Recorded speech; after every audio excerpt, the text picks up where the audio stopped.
Et ben moi je suis content de vous retrouver aussi. Ça va bien ? Alors le message que je souhaite vous partager ce matin m'a été inspiré par un verset de l'évangile de Marc, et plus précisément Marc 2, verset 27, qui dit « Le sabbat a été fait pour l'homme, et non pas l'homme pour le sabbat ».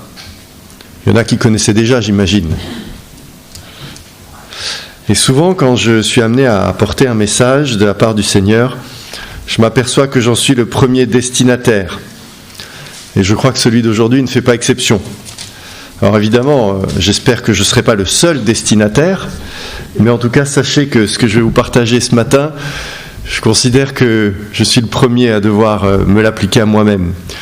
Et je sais que c'est pas facile d'accepter de se reposer, de décrocher, de lâcher prise.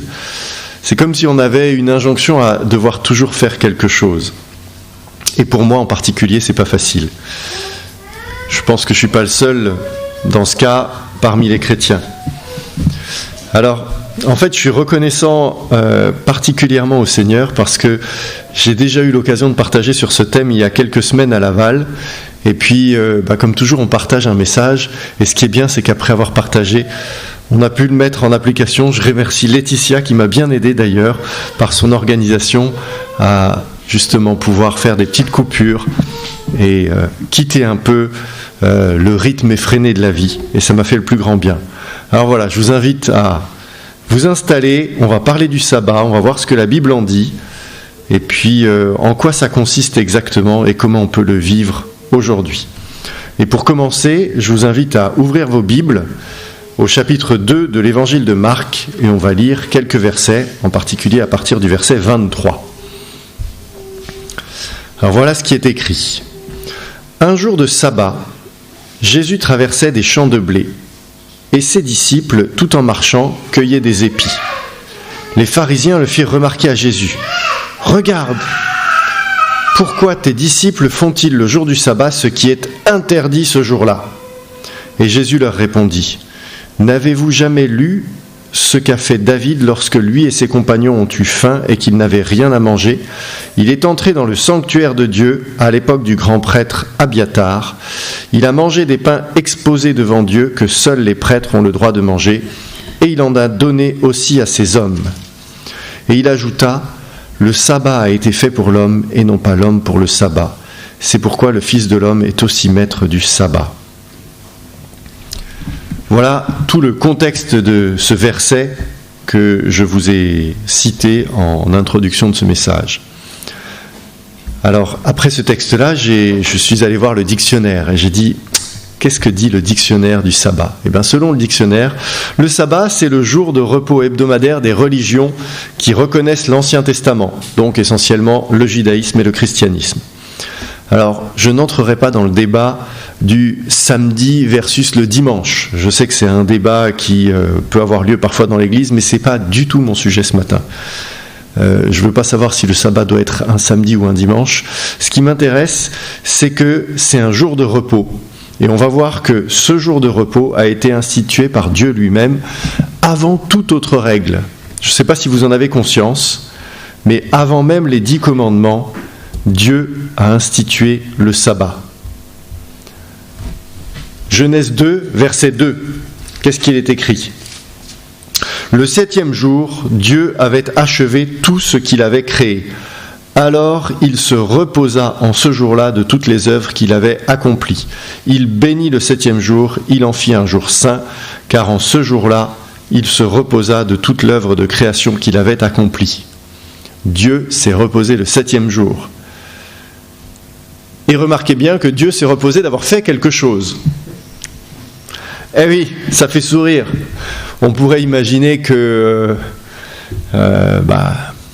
on se repose, oui, mais on se repose d'avoir fait quelque chose. Et j'ai continué à regarder dans le dictionnaire, et voici la définition du repos selon le dictionnaire Larousse.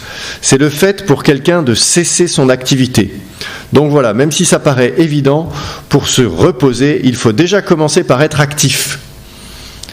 Et même si j'ai l'impression d'enfoncer une porte ouverte, parfois, on peut arriver à l'oublier, en tout cas certains l'oublient, et certains n'ont aucun problème à passer plus de temps à se reposer qu'à travailler. Eh bien, qu'il n'en soit pas de même pour nous.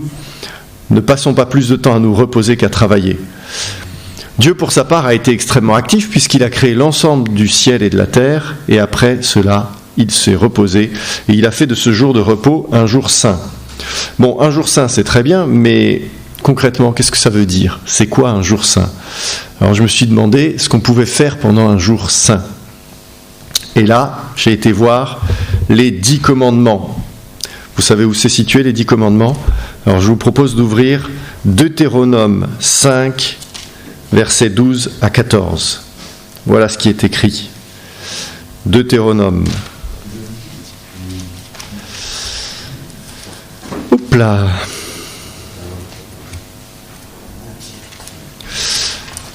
Alors, Deutéronome 5, les versets 12 à 14. C'est tout dans le passage où il y a tous les 10 commandements. Alors, on ne va pas lire les 10 commandements, mais juste celui qui concerne le sabbat. Observe le jour du sabbat et fais-en un jour consacré à l'Éternel, comme l'Éternel ton Dieu te l'a commandé. Tu travailleras pendant 6 jours et tu feras tout ce que tu as à faire. Mais le 7e jour est un jour de repos consacré à l'Éternel ton Dieu. Tu ne feras aucun travail ce jour-là, ni toi, ni...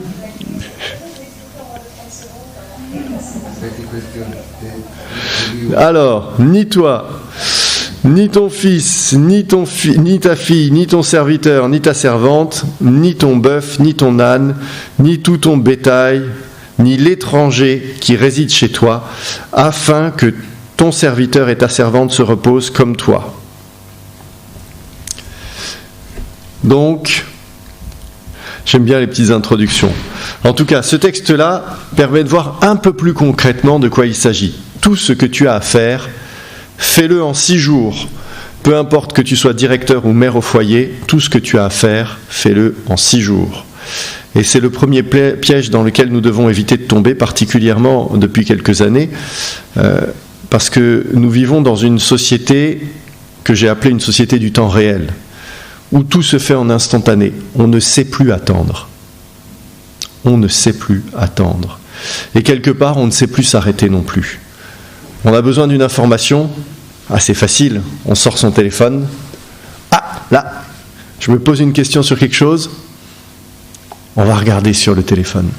D'ailleurs, quand j'ai dit que j'ai été regarder la définition du repos dans le dictionnaire Larousse, c'est vrai, c'est la définition dans le dictionnaire Larousse, mais j'ai été regarder sur mon téléphone.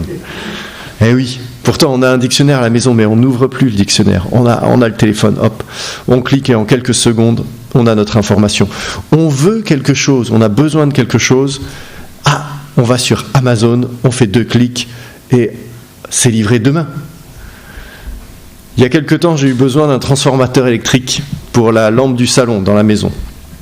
Je l'ai commandé sur Internet et en 1 ou 2 jours, je ne sais même plus, on l'a reçu. Ce qui m'a frappé, c'est qu'on l'a reçu même un dimanche.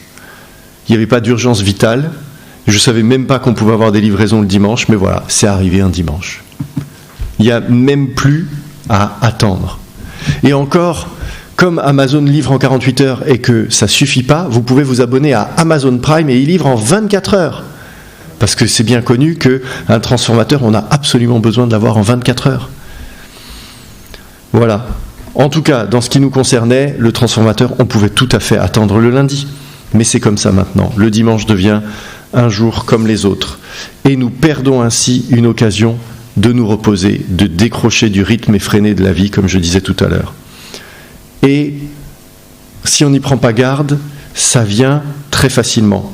Si par exemple le dimanche, je regarde mes emails professionnels, et c'est tellement facile, je les ai sur mon smartphone, ça y est, je décroche plus, je suis encore dans mon boulot, et à plus ou moins long terme, je n'aurai plus d'énergie pour rien. Alors remarquez en passant que dans ce passage du Deutéronome, le commandement nous est adressé à nous, les chrétiens, à ceux qui suivons Dieu, mais que ce commandement s'applique à tous ceux qui sont avec nous. Il n'y a pas marqué ni ton fils, ni ta fille, ni ta servante, ni ton serviteur, à condition qu'eux aussi croient en Dieu. Non, c'est à tous ceux qui sont dans la maison.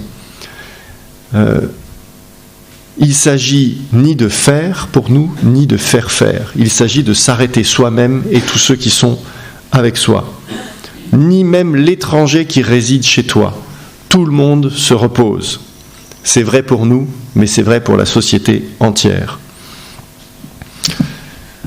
Et là encore une fois, il ne s'agit pas d'essayer de contourner la règle pour faire faire à d'autres ce qu'on s'interdirait de faire parce que nous, on veut appliquer le sabbat. Non, si on l'applique pour nous, on l'applique pour tous. C'est ce que dit le texte.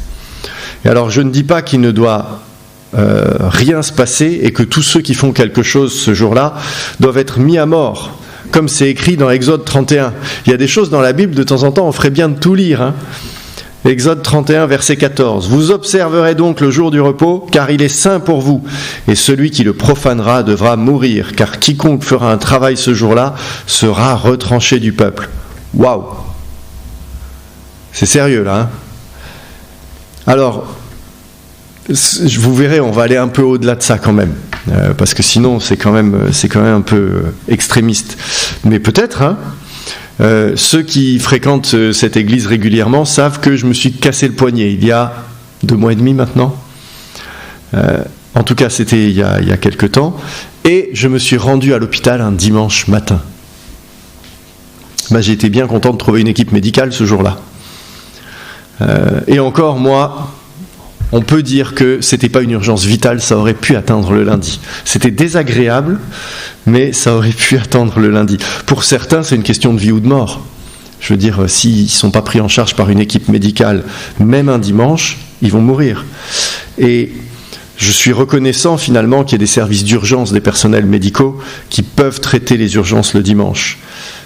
Cependant, je pense que c'est plus général que ça. Notre société dans son ensemble, et chacun de nous en particulier, on doit pouvoir avoir l'occasion de décrocher et d'arrêter un peu le rythme effréné de la vie. Et même s'il y a des gens à l'hôpital qui assurent une permanence sanitaire, le dimanche n'est pas un jour comme les autres.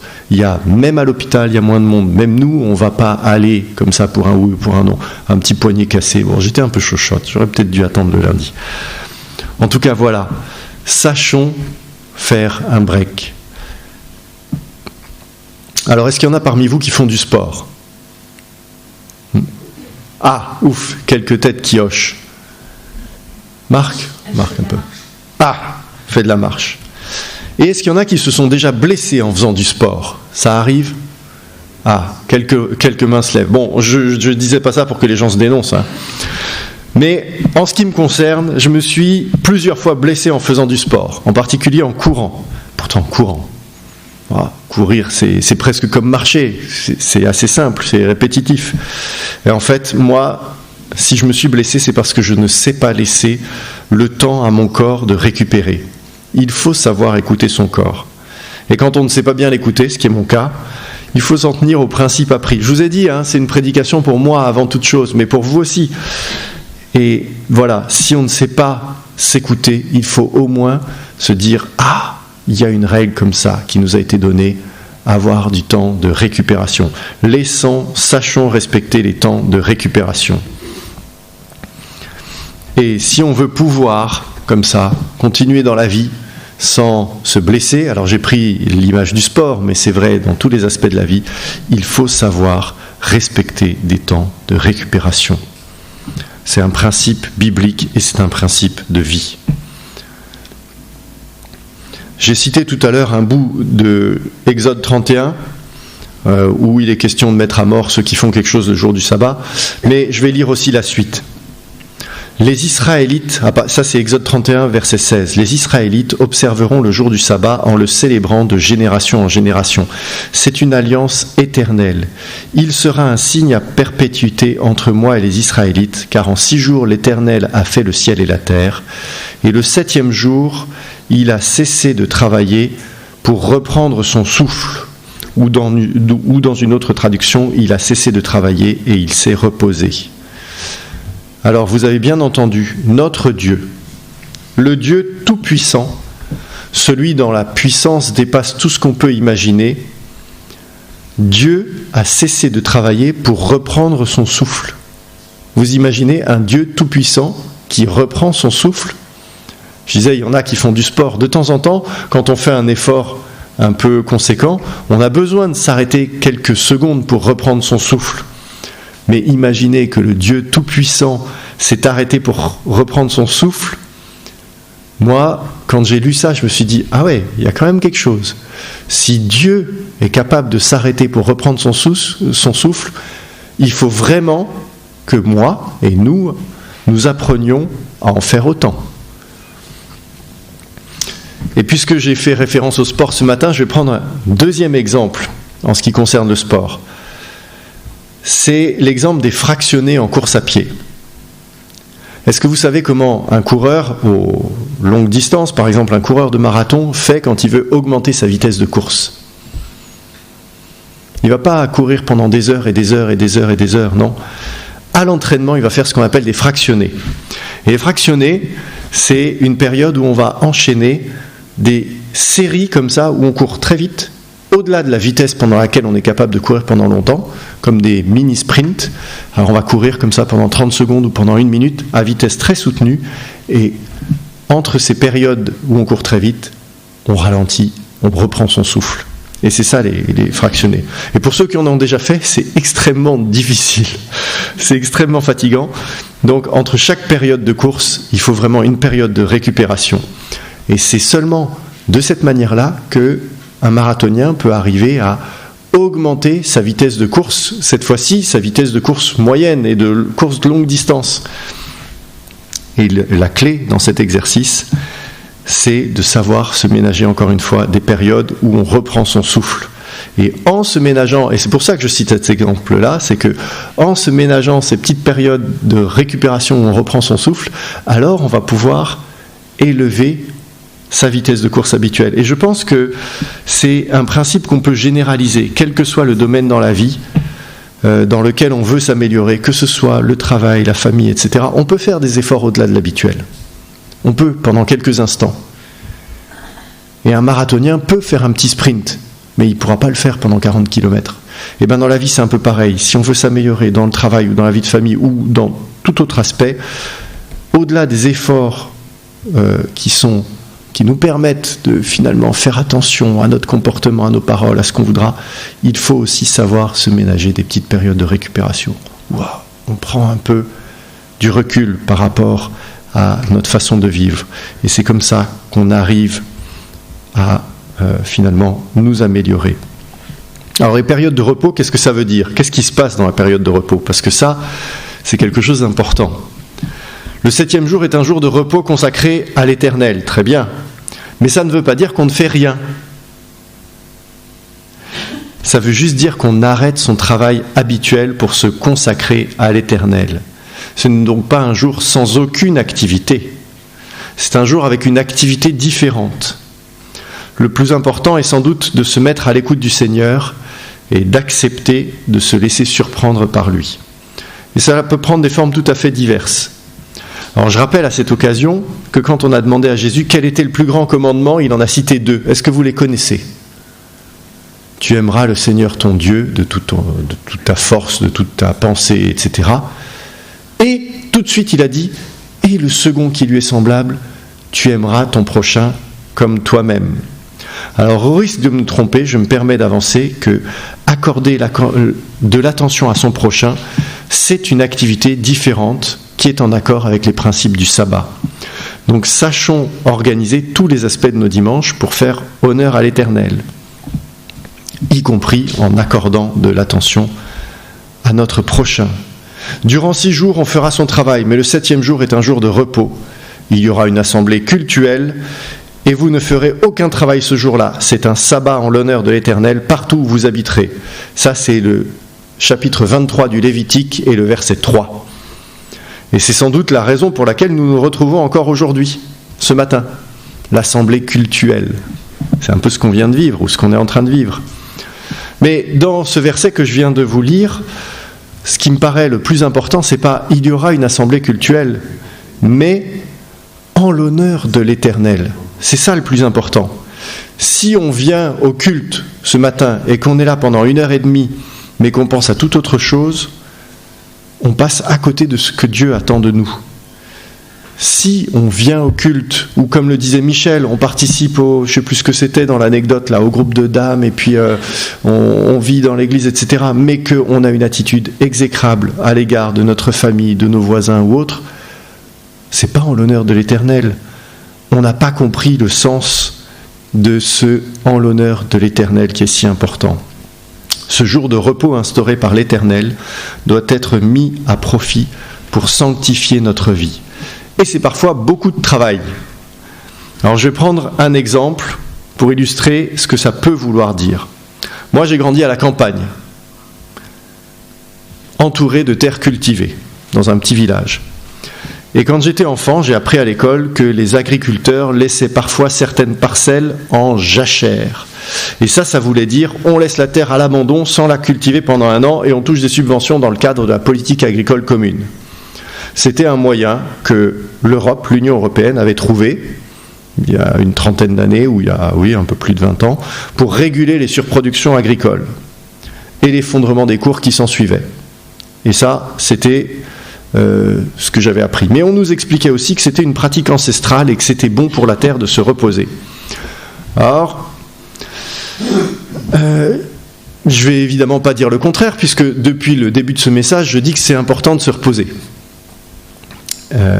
Mais comme je suis un petit peu curieux et que j'aime bien m'intéresser à l'histoire, je me suis dit, puisque c'est une pratique ancestrale, on va aller voir en quoi ça consistait.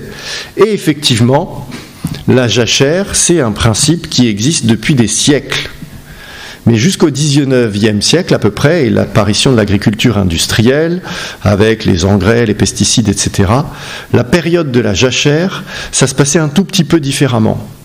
C'était une période où, effectivement, le fermier, sur sa parcelle, ne semait rien.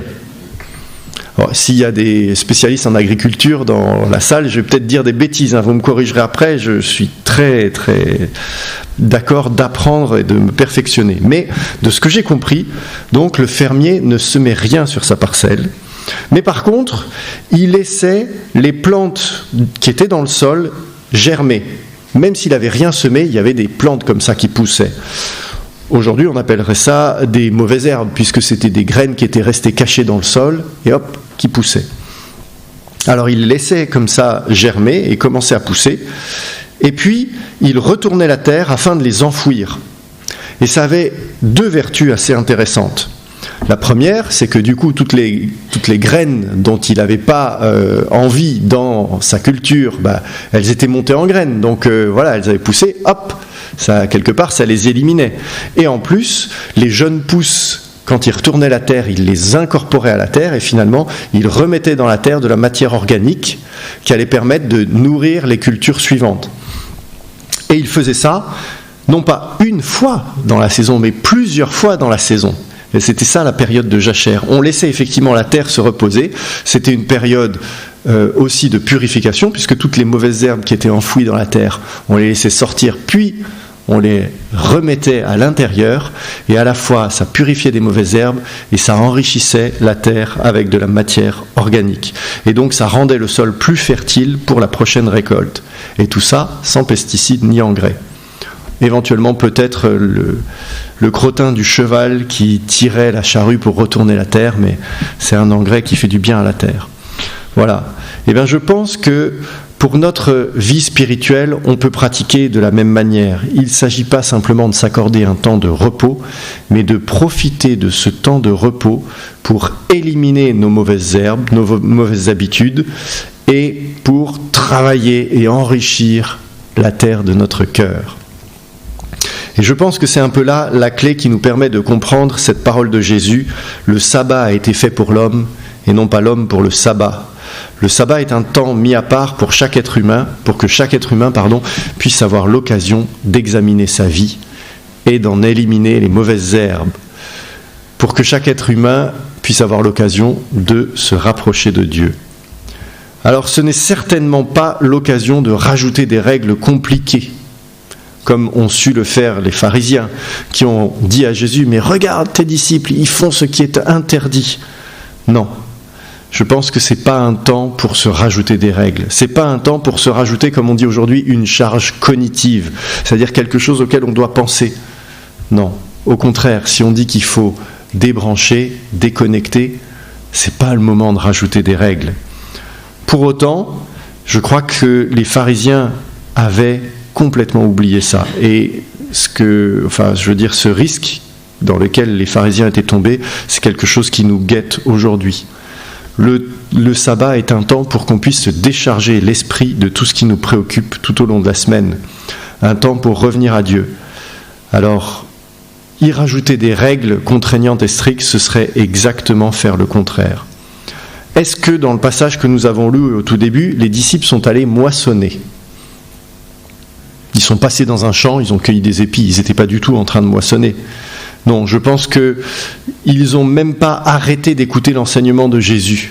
Enfin, j'imagine la scène telle que je la visualise, ils sont passés, ils ont attrapé des épis, ils les ont grignotés tout en marchant, mais tout en les grignotant, ils ont gardé leur attention sur Jésus et sur l'enseignement. À l'inverse, les pharisiens, eux, obnubilés par les règles, ils ont complètement laissé de côté, je ne sais pas ce que Jésus était en train de leur dire, mais eux non plus. Ils ont complètement laissé de côté l'enseignement que Jésus était en train de donner pour l'interpeller. « Regarde tes disciples, ils font ce qui est interdit. » Ah, oui, et sinon, là, ce que je suis en train de vous enseigner, ça vous inspire quoi ? Ah non, mais ils ont pris un épi de blé, ça c'est interdit. Il y a Jésus qui est avec eux, et pouf, voilà, ça y est, l'enseignement est perdu, ils sont là sur cet épi de blé. Et vraiment, ça, c'est quelque chose qui peut nous porter préjudice. Et je vais prendre un autre exemple, c'est dans l'évangile de Matthieu, au chapitre 12, les versets 5 à 14. Et je voudrais vraiment qu'on lise ce passage-là. Vous allez voir, c'est un passage qui m'a, finalement, je ne peux pas dire qu'il m'a fait de la peine, mais où je me suis dit, mais quand même, c'est tout l'inverse de ce à quoi on pourrait s'attendre. Matthieu chapitre 12, à partir du verset 5. Et ça se passe évidemment un jour de sabbat.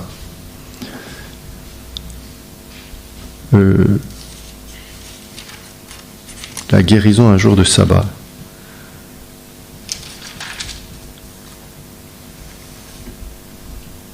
Ah oui, et je vais lire la suite, Donc, c'est le même épisode, les pharisiens qui font la remarque avec les disciples qui prennent des épis dans le champ de blé. Et puis, je veux juste lire la suite qui nous est racontée dans l'évangile de Matthieu. Ou bien, n'avez-vous pas lu dans la loi que le jour du sabbat, les prêtres qui travaillent dans le temple violent la loi sur le sabbat, sans pour cela se rendre coupables d'aucune faute ? Or, je vous le dis, il y a ici plus que le temple. Ah, si vous aviez compris le sens de cette parole. Je désire que vous fassiez preuve d'amour envers les autres plutôt que vous m'offriez des sacrifices. Vous n'auriez pas condamné ces innocents, car le Fils de l'homme est maître du sabbat. En partant de là, Jésus se rendit dans l'une de leurs synagogues. Il y avait là un homme paralysé d'une main.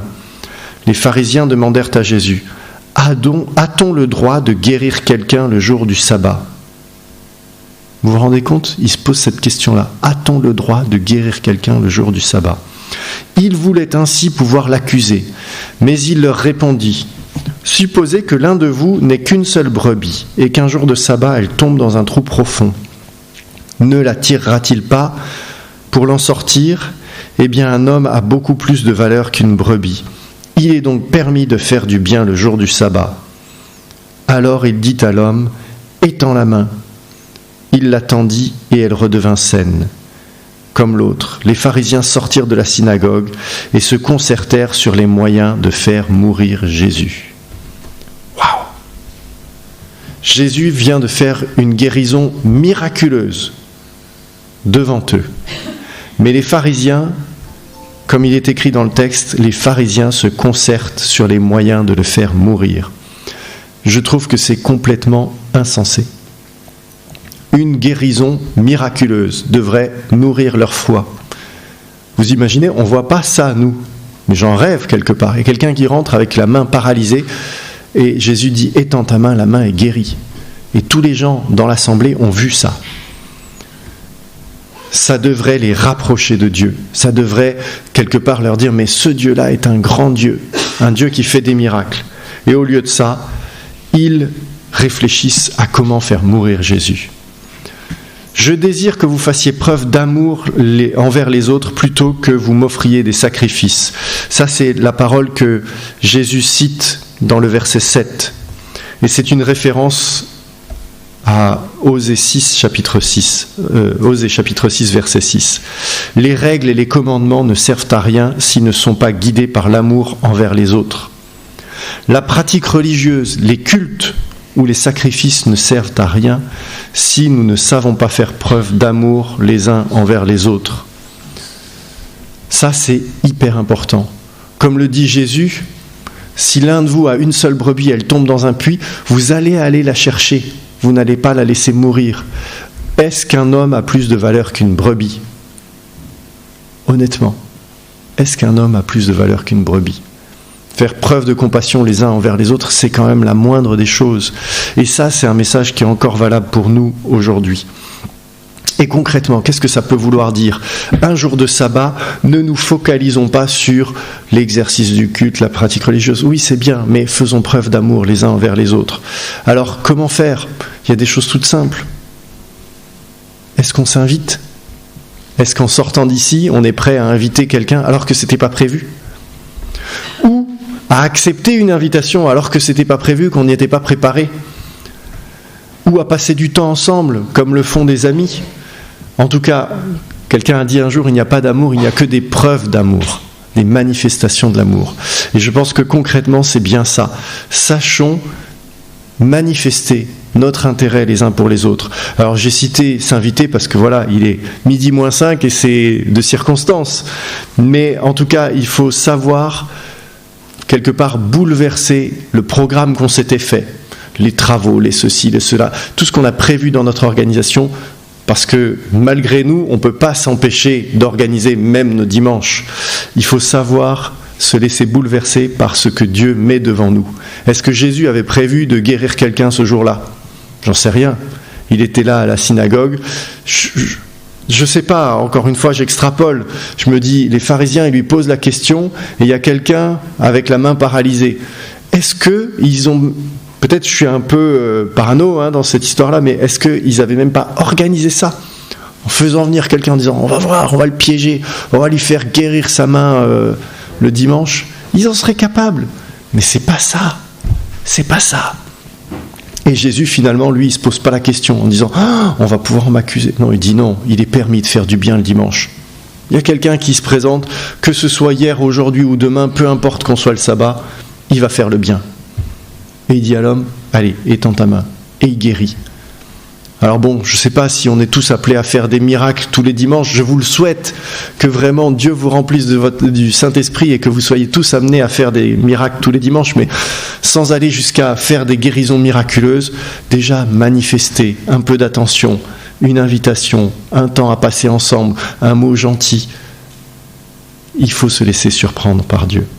Alors que le Seigneur nous donne la sagesse de bien utiliser ce temps mis à part dans notre vie, chaque dimanche, pour nous rapprocher de lui, pour sanctifier nos vies et pour manifester de l'amour les uns envers les autres.